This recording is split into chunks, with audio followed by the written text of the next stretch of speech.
9-წლიანმა სააკაშვილის რეჟიმმა შუა ის თაობა, რომელსაც არც ოჯახი უნდა, არც სამშობლო უნდა, არც არაფერი არ უნდა. ჩვენ ვხედავთ ქუჩებში როგორ იქცევიან ეს ახალგაზრდები. ეს არის ტრაგედია.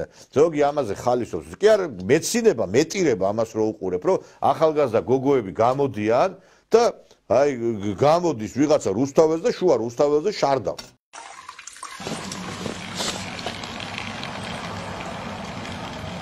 Ole, ole, kocebis dedisma, doveleva, veni dedis mistroa.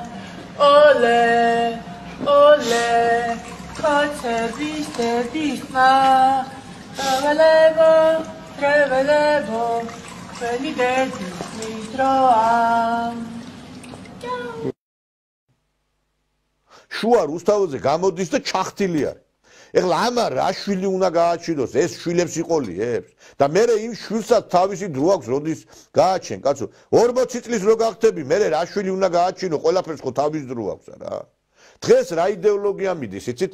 ჯერ იყავი, კარიერა გაიკეთე, ჯერ წარმატებებს მიაღწიე და მე მოიყვანე, მე გათხოვდი. კი, მაგრამ მე 40 წლის 35-ის რო გახდები, კაცო, მე როგორ გააჩე, თავისი დრო აქვს. უნდა გამოდიოდეს ამის შესახებ ასევე ექიმები, ამაზე უნდა გამოდიოდეს იმ შესაბამისი დარგის სპეციალისტები, და თქვა, რომ ყველაზე სასურველი დრო ქალისთვის გათხოვების არის 25-26 წელი. და არ შეიძლება ესეთი იდეოლოგია, რომ მოდი იცით რა კარიერა აიწვე და მე გათხოვდი და მე შექმნით ოჯახი. მე გვიან იქნება ყველაფერი. მე ბავშვებსაც მეც ვერ გააჩენ. ჩვენს გარშემო გაიხედეთ, გამოიხედეთ, როგორ მრავლდებიან ერები და ჩვენ პატარავდებით. ჩვენთან ნარკოტიკი, ლუდომანია, გარყმილება, ბოზობა, ჩათლახობა ყველაფერი იქცა ჩვეულებრივად. ქარი ხებს ანგრევს, ქარი დედას იტყნავს. ბუჩქი ხმას არ იღებს, ან და ბუჩქებს ვინ ტყნავს. ეხეთქება ბოძებს წვიმა, მოთქრიალებს ნიაღვარი, საშეიკრა შავი ფერით, ისევ დედას იტყნავს ქარი.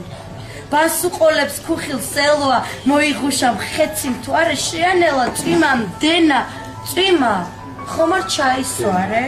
ქარმა წვიმას პირში მისცა, ხეზიშნირებს ქარი შხალი, ეხეთქება ბოძებს წვიმა, არსა დარჩენს სითბოს ყვალი.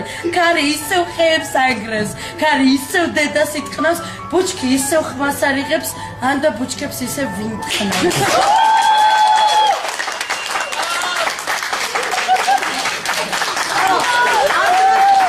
ჩვეულებად იქცა ეს ყველაფერი.